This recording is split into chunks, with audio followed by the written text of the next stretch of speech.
Yes! Yes! Let's get it!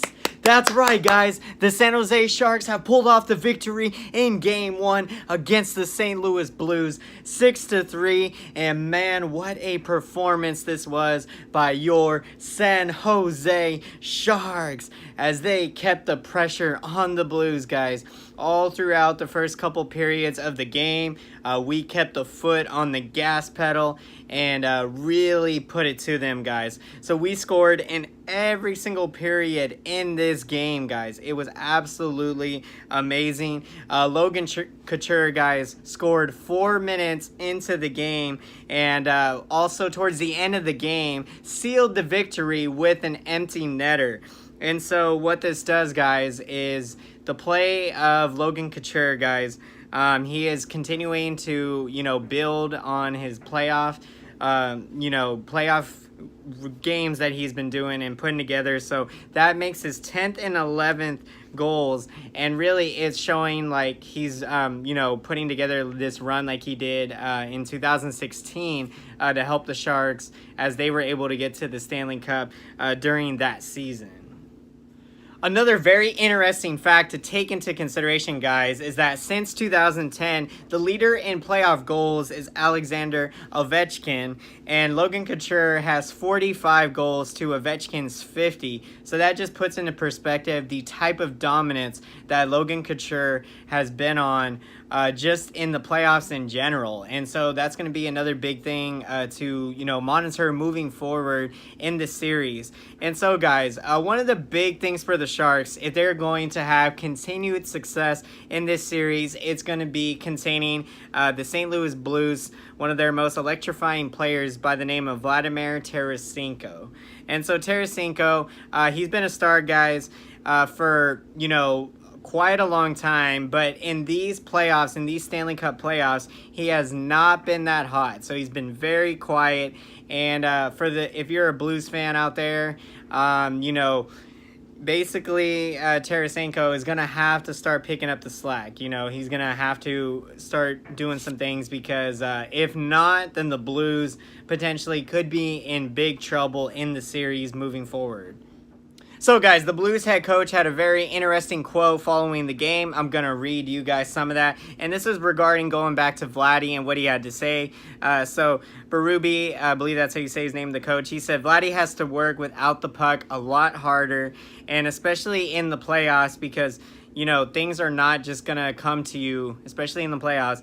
And so, he's got to continue to work well with the line and those kind of things. So, definitely, it goes back to, again, whether or not you have the puck or not, there's always little things that you can be doing, heat checks, or just, making sure that you're putting pressure on the other team, obviously when the puck's in the other zone, you're putting stress on the defenders, and, you're making it to where eventually that hopefully there's a little breathing room to where you can sneak in a nice goal and then be able to build on that and continue to build on momentum.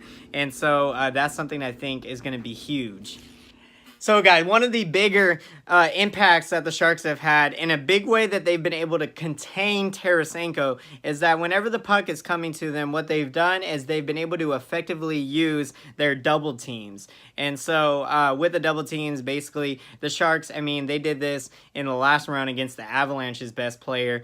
It's amazing because when the puck's coming to their best player, the Sharks are able to swarm to that puck. And now you would think that this would leave another guy open. It would leave a big shot on goal attempt. But the Sharks they're good at being able to rebound. And so basically, they're not in big trouble whenever they're swarming to get to the other player. And so, that's critical because it shows the type of talent and skill set that this team has.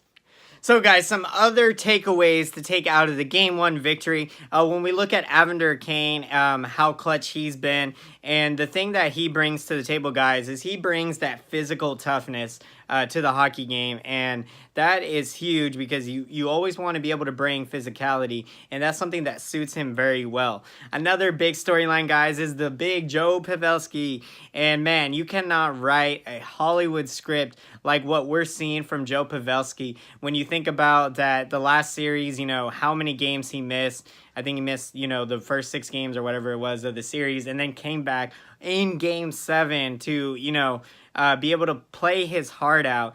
And so Joe Pavelski, guys, he scored in this Game 1 against the Blues on a big power play goal.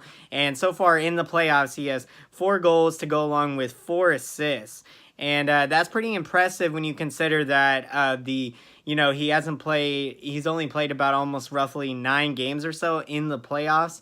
So, man, that is insane. The Sharks, guys, they sent a big message to the Blues rookie goaltender by the name of Jordan Binnington. So, Binnington, guys, had not yet seen the Sharks in an NHL game in the regular season, let alone the playoffs. And so the Sharks were able to put, again, through the first 2 periods of this game, the Sharks were putting pressure on the Blues, really having good control of the puck. And, they were able to get a lot of goals through, guys, against that rookie goaltender.